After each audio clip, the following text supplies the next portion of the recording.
हाल ही में मैं इंस्टाग्राम चला रहा था और एक रील बार बार आई जा रही थी एंड आई वाज लाइक, कौन है ये नवाबी बंदा जो स्वैग में सिगरेट बजा रहा है? So cool. Well, he is a DHH artist name Farhan Khan जो अपनी न्यूएस्ट एल्बम अलिफ लैला के साथ 2024 के बिगेस्ट हिप हॉप प्रोजेक्ट्स में शामिल हुआ विद अपने क्रेजी 80s नवाबी पटना वाले रेट्रो विजुअल्स कंबाइंड विद दर्द भरी प्यारी शायरी layered over some lofi aesthetic beats. उफ, ऐसा जादू भरा समा सजाते हैं कि अफैक भाई का तो बोलना है कि एल्बम सुना दो तुम्हारी बंदी वापस आ जाएगी। Terms and conditions applied. अलिफ लैला एल्बम वो दूरदर्शन की अरेबियन नाइट्स वाली स्टोरी पर आधारित नहीं है जहां एक राजा रात को करके सुबह करके रोज रोज एक नई बीवी की गर्दन उड़ा देता था। इंस्टेड एक ओजी रेट्रो टेक है उनकी लव स्टोरी पे। जाके देखो यार, अलिफ लैला एक एक्सपीरियंस करने वाला प्रोजेक्ट है। पर इस वीडियो के बाद जाइएगा क्योंकि इस वीडियो में मैं फरहान खान के ग्रैंड विजन को डीकोड करने की कोशिश करूंगा। तो समझते हैं अलिफ अब्बास कादरी उर्फ खान साहब यानी फरहान खान को। सारे जितने भी लोग हैं ना, सब एक कैरेक्टर ढूंढ रहे हैं, किरदार ढूंढ रहे हैं। ये लोगों के पास जितने गाने ना उतने मेरे पास कहानियां, मेरे पास उतने किरदार हैं, समझ रहे हो? आइए समझते हैं फरहान के कैडे विजन को। आप फरहान खान म्यूजिक के YouTube पर जाना एंड उनका 5 साल पुराना पहला वीडियो देखना कॉल्ड नाना। थोड़ा सब्र रखिएगा क्योंकि उनके पहले ही वीडियो में फरहान खान ने एक ऐसा नैरेटिव सेट कर दिया जो उनकी आर्टिस्टिक जर्नी को एक डायरेक्शन दे दिया। नाना की वीडियो की शुरुआत में एक बीमार लेडी अपनी सिलाई मशीन पर काम कर रही होती है पर उनके पास दवाई खत्म हो जाती है एंड यही चीज उनका बेटा देख लेता है। पर बेटे पर इतने पैसे नहीं होते कि वो माँ के लिए दवाई खरीद सके। फरहान खान आपकी और मेरी तरह ही एक कंसर्न बेटा है जो अपनी फैमिली के लिए प्रोवाइड करना चाहता है, इसलिए वो दवाई खरीदने के पैसे जुगाड़ने के लिए अपना फोन गिरवी रखवाता है। पर बॉम्बे लोकल गैंग के वही गुंडे जो उसे उधार देते हैं, उधारी के उन्हीं पैसों को फरहान से वापस लूटने के चक्कर में फरहान को शूट कर देते हैं और फरहान मर जाता है। ये थी वीडियो की स्टोरी। अब जानते हो फरहान का जीनियस कहां पर है? इसी पहली वीडियो में कुछ concepts and exact video inserts है जो फरहान खान म्यूजिक के अगले 5 साल की वीडियो की स्टोरीज में कंटिन्यू होते हैं। हम अपने 5 घंटे प्लान नहीं कर पाते भाई, उसने 5 साल कैसे करे? मैं बताता हूँ, अपनी डिस्कोग्राफी को एक कंसेप्ट में वीव करके। मुझे लगता है फरहान की आर्टिस्ट्री का कोर आइडिया लूजली बेस्ड है अपॉन अ कंसेप्ट कॉल्ड बरज़क। बरज़क एक अरबिक वर्ड है जिसका मतलब होता है बैरियर या रुकावट। इस्लाम धर्म में इंसान की मौत के बाद उसकी रूह फिजिकल वर्ल्ड और स्पिरिचुअल वर्ल्ड के बीच के रेल्म में चली जाती है। बरज़क जो अपने में ही एक अलग रियलिटी होती है जो दुनिया जैसी बिल्कुल नहीं होती पर जना जहन्नुम जैसी भी नहीं होती। ऐसा समझ सकते हैं कि बरज़क एक इंसान द्वारा दुनिया में उसके करे गए कर्मों का एक स्पिरिचुअल एक्सपीरियंस होती है। गलत किया है इंसानियत के हिसाब से, धर्म के हिसाब से तो गलत एक्सपीरियंस मिलेगा, अच्छा किया है तो अच्छा एक्सपीरियंस मिलेगा। कहा जाता है कि बरज़क को लूसिड ड्रीमिंग के फिनोमिना की तरह भी माना जा सकता है। लूसिड ड्रीमिंग एक ऐसा स्टेट होता है जहां सपने के बीच में ही आपको पता चल जाता है कि आप सपना देख रहे हैं। कभी ना कभी हुआ होगा आपके साथ भी। पर बरज़क को बस एक सपना मत समझिएगा, सपने तो असली दुनिया से कनेक्टेड होते हैं। आप सपनों से जाग सकते हो, इंस्पायर हो सकते हो, नए सपने भी देख सकते हो। वहीं बरज़क इंसान की रूह के लिए एक हायर प्लेन ऑफ एग्जिस्टेंस है जहां रूह के हर एक छोटे से छोटे कर्म को भी तोला जाता है जजमेंट से पहले। समझ आया बरज़क? अभी खान साहब लोर incoming. 3, 2, 1। Farhan Khan x gravity के C4 एल्बम के गाने चप्पा चप्पा चरखा में फरहान खान ने ये कहा था, मैंने एक ही मेरे गाने में ना वो वाली चीजें बताई हैं जो मैं बहुत कम बताता हूँ, चप्पा चप्पा चरके चले करके। तो उसमें है ना मैंने बहुत पर्सनल बातें करी हैं कि किस दौरान हम लोग मुंबई शिफ्ट हुए, क्या चीजें चल रही थी। रैप ही नहीं बोलूंगा उसको मैं, मतलब उसको मैं बोलूंगा कि मैंने बस ऐसा दिल खोल के रख दिया है बस खाली। फिर धमकी बेटे को उठाने की, ना बाप में थी ताकत की, पड़े नमाज इकलौते बेटे के जनाजे की तो समेट के घर बार। फरहान की मौत उसके रियल लाइफ सर्कमस्टांसेस के अकॉर्डिंग एक ट्रू पॉसिबिलिटी थी जो उसने अपनी डिस्कोग्राफी में आर्टिस्टिक एक्सप्लोर करी है। इसीलिए पहली ही वीडियो में फरहान खान अपनी मौत के बाद बरज़क की दुनिया में चला जाता है और वहां उसे अपनी जिंदगी के 2 पहलू से रूबरू कराया जाता है, एक फरिश्ते नुमा जिंदगी और एक शैतान नुमा जिंदगी। ऑडियंस के लिए कलर स्कीम भी इजी सी ही रखी गई है। फरिश्ते नुमा किरदार के कपड़े सफेद होते हैं और शैतान नुमा किरदार के कपड़े काले। 6th स्टैंडर्ड से 11th स्टैंडर्ड तक मुझे बनना था गुंडा।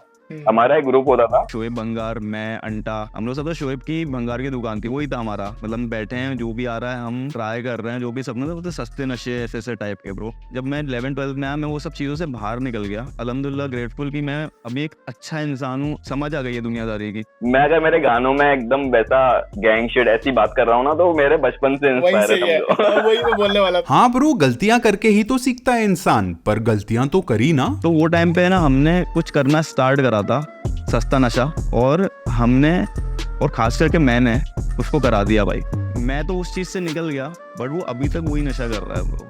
और मेरे को वो देख के ना इतना गिल्ट हुआ है ना दिल में। फरहान खुद को अपने पास्ट कर्मों के लिए गिल्टी मानता है, इसीलिए मेरा मानना है कि फरहान के नाना गाने के बाद जन्नत से पहले के सारे गाने बरज़ख में है। इसीलिए काफी ज्यादा वीडियोस में वो खुद को अपने धर्म में हराम माने जाने वाले काम करता हुआ एक्सपीरियंस करता है। नाना के वीडियो में बॉम्बे लोकल गैंग हत्या करती है फरहान की, एंड फिर बाकी सारे वीडियोस में बॉम्बे लोकल के साथ ही काम करते हुए दिखाया जाता है फरहान को। वो अपने लाइफ के शैतान नुमा किरदारों के साथ ही हाथ जोड़ लिया। नाना के वीडियो के एंड में भी देखिएगा, फरहान को उसकी मौत के बाद उसी के घर में काले कपड़े पहनकर सिगरेट पीता हुआ दिखाया जाता है, जो प्रूव कर देता है कि यही फरहान की शैतान नुमा तजुर्बे की शुरुआत है। अकेले मजा आता पीने में, छुपा लेता दर्द अपने सीने में, जो दिल की सुनाओ मैं अपना समझ के ये बातें बनाते। पर फरहान के बरज़ख का दूसरा पहलू भी है, उसकी फरिश्ते नुमा जिंदगी। उसकी मौत के बाद फरहान को एक सूखे हुए पेड़ के नीचे लेटे हुए भी दिखाया जाता है, एंड इस सीन की इमेजरी काफी वीरान और उजड़ी हुई सी है। रूल होता है कि साफ सुथरी जगह पर ही नमाज पढ़ना है,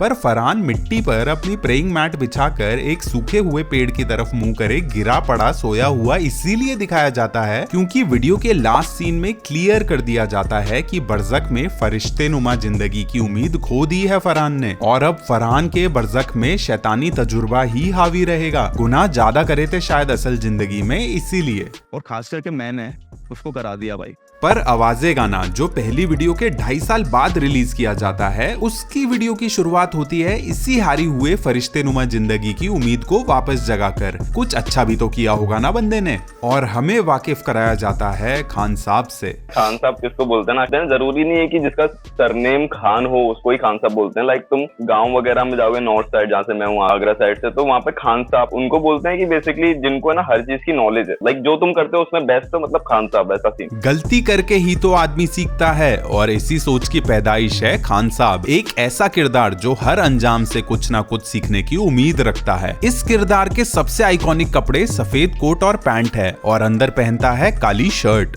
मैं कोई गाना बिना पिक्चराइज किए ना नहीं लिखता हूँ। मेरी पूरी जितने भी एल्बम है, खान साहब जितनी भी एल्बम है, उसके 90% विजुअल्स जो है ना वो मैंने डायरेक्ट किए। ऐसा सीन है कि मुझे पता है कि मुझे क्या पहनना है, ये वीडियो का जो मेरा मूड है उसका कैरेक्टर ये है, तो मैं उसके हिसाब से मैं सिलवाता हूँ लिटरली कपड़े। कलर स्कीम के अकॉर्डिंग जाए तो काला है शैतान, सफेद हुआ फरिश्ते नुमा, तो ब्लैक एंड व्हाइट हुआ फरहान की परख। समझने लगा है शायद फरहान अपने बरज़ख का असली मतलब।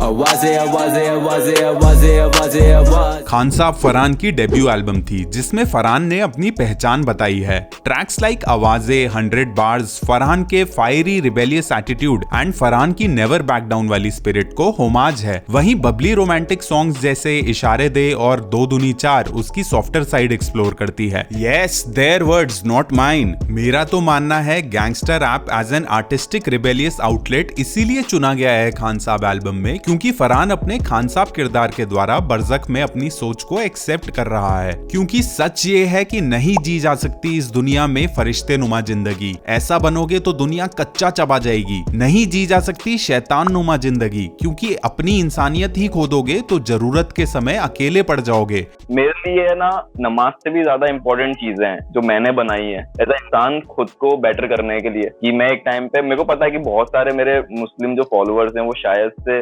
निराश हो, बट मैं सिर्फ उनको खुश करने के लिए ना, मैं मेरे जो प्रिंसिपल्स है, मेरे जो मैंने बनाए उनसे मैं झूठ नहीं बोल सकता। मतलब मैं जो हूँ वो हूँ। मेरे को ऐसा लगता है कि मैं बहुत रिलीजियस हूँ, बट लेकिन मैं वो फॉलो नहीं करता जो सिर्फ दुनिया में हमें बचपन से बताया गया है। तो इसी वजह से खान साहब किरदार के तजुर्बे से अपना आखिरी अंजाम जानने के बाद फरहान के सिंगल रुदाली में एक बहुत आइकॉनिक सीन दिखाया जाता है। रुदाली एक कथा होती थी जहाँ पर राजस्थान के साइड में बहुत सारे लोग जब भी कोई मर जाता था तो उनको हायर करते थे थे, वो उस तरीके से कमाते थे, उनको बुलाते थे और वो रोते थे, मातम बनाते थे, वो उनका जॉब था, समझ रहे हो। एक एरा खत्म हो रहा है। गाने का डिस्क्रिप्शन पढ़ रहा हूं तो यहाँ पे लिखा है Farhan breathes new life into the age old Rudaali narrative making the end of the iconic Khan Sahab character. Dam, Farhan Khan का खान साहब कैरेक्टर को खत्म कर दिया गया। रुदाली गाना एक फाइनल सेंड ऑफ है खान साहब कैरेक्टर का, पर इधर एक बहुत ही मेटाफिजिकल सा कंसेप्ट भी है। किसी रिलीजियस आइडियोलॉजी से ज्यादा फरहान की सोच से ही पैदा हुआ एक कंक्लूजन। रुदाली में जब फरहान अपने काले कपड़े पहने हुए किरदार में दिखाया जाता है, मतलब फरहान पहले वीडियो की तरह वापस अपने शैतान और फरिश्ते नुमा किरदारों में बढ़ चुका है। नाना के वीडियो में फरहान के तजुर्बे की शुरुआत थी, रुदाली के वीडियो में फरहान के तजुर्बे का अंजाम। लिरिक्स पे ध्यान दीजिएगा